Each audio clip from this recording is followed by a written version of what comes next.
Good morning, everybody. This is the IT in 10 for December 20th, 2016.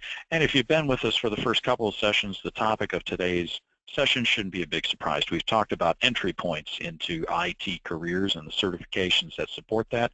We've talked about the kinds of careers you're looking at when you make that next step. What's a mid-level IT career look like, and how do you validate the experience at that point? And today we're going to talk about senior level IT roles, and we're going to look in particular at a couple of project management certifications that help to support a senior role in IT.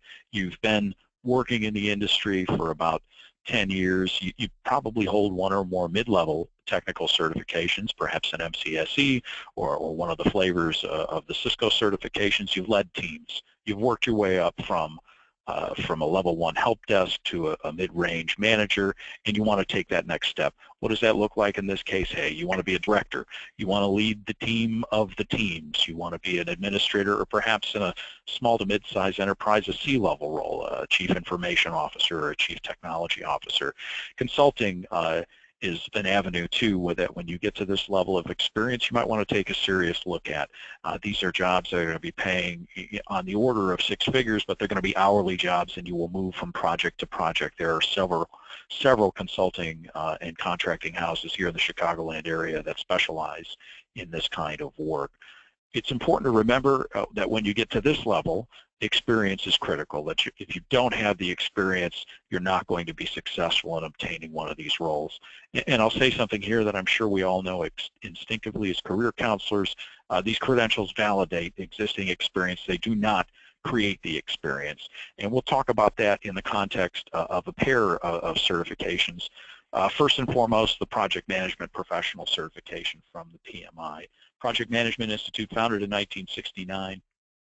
They developed the PMP credential in the mid-'80s as a response to projects that were being led that were costing millions of dollars, and the members of the PMI, this trade group, got together and said, hey, we need to establish a set of guidelines that we all should be following to make sure that we're managing these projects in the most effective manner for our organizations.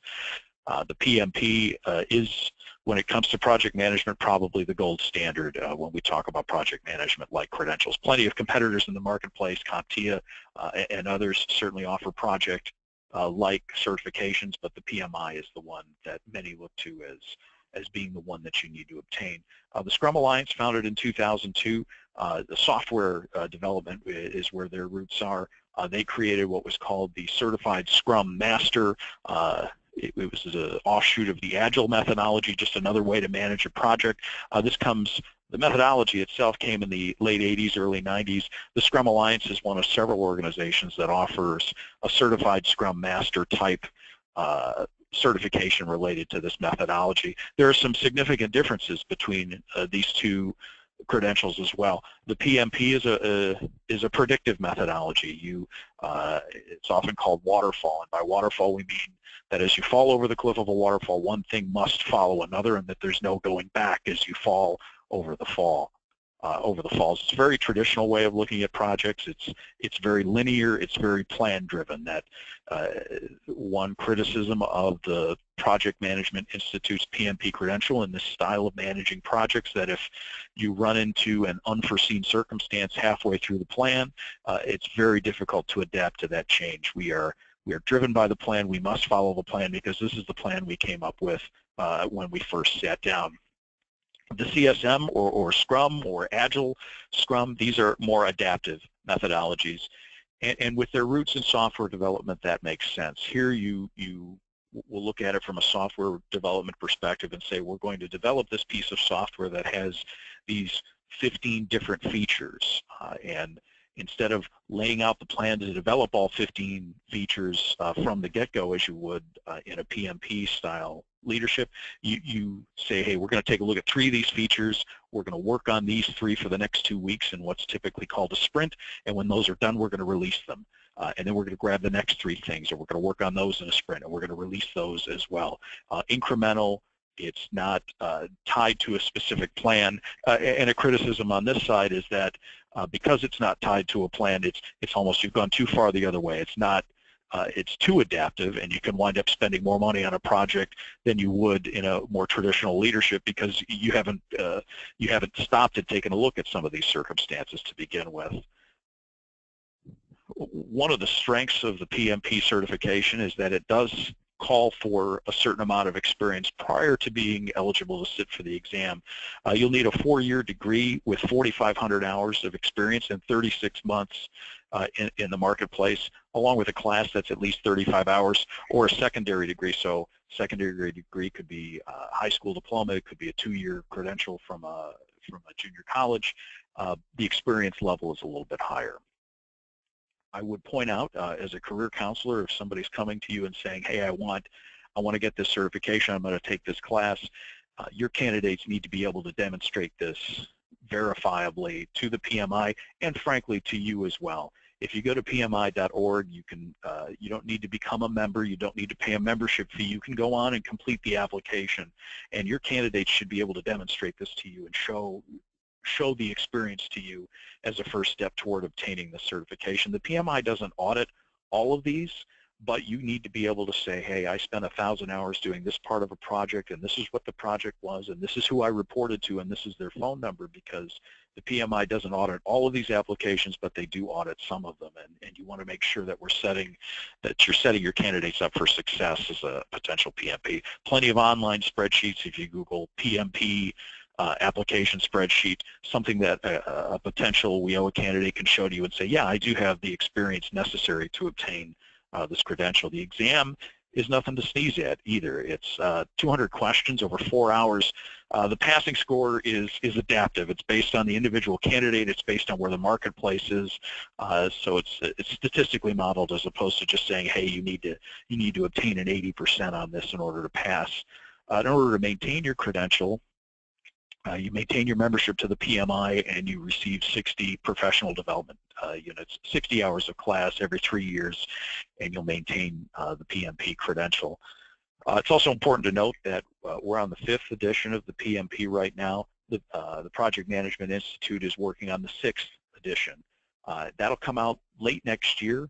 And that means sometime in 2018, probably the summer of 2018, the exam will change again. The classes will have to change again. All of these registered education providers will have to change their courseware.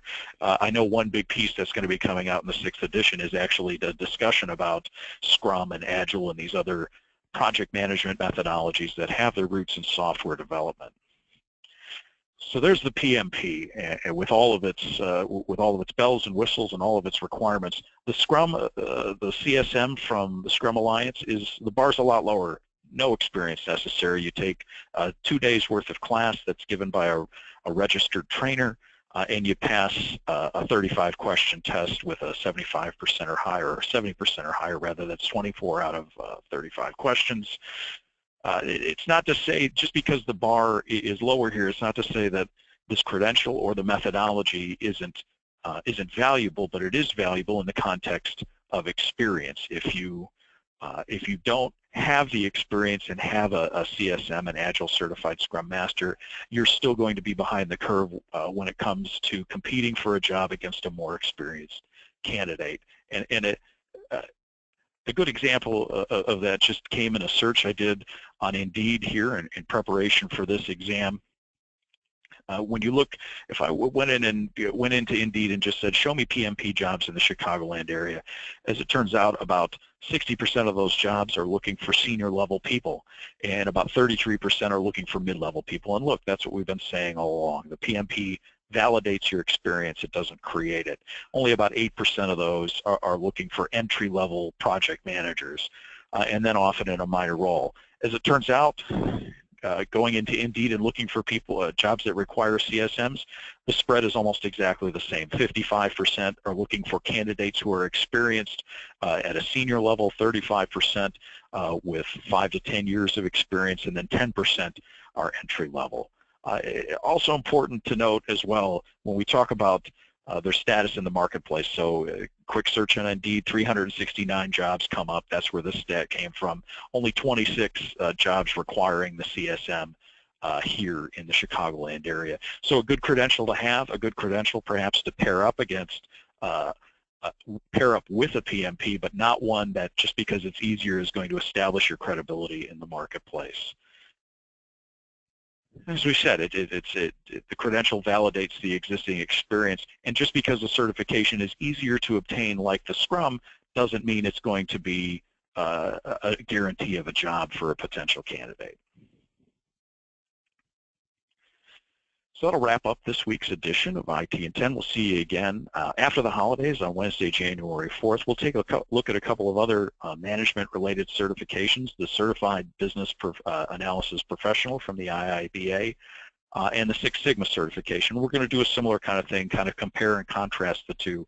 These two certifications cover a lot of the same ground. One has a really stout experience requirement, the other one does not, and we'll take a look at these two and see which one could be best for your candidate. In the meantime, I hope everybody has a great holiday, and we look forward to seeing you next year.